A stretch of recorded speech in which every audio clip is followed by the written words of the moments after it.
Hello साथीहरू, आज घरमै बिस्कुट बनाउँछु भनेर लाएको। कस्तो हुन्छ हेर्नु है त।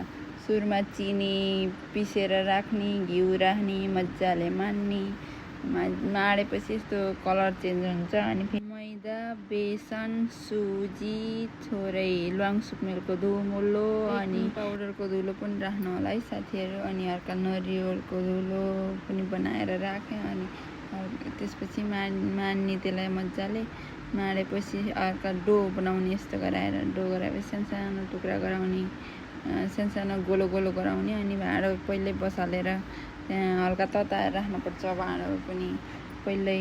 अनि फेरि यस्तो गोलो गोलो गराएँ। अनि त्यसपछि राखेपछि लास्टमा त फुल्लिँदै गयो, भित्रभित्र फुल्लिँदै गयो। धेरै राखेछु, लास्टमा त यस्तो नराम्रो भएछ।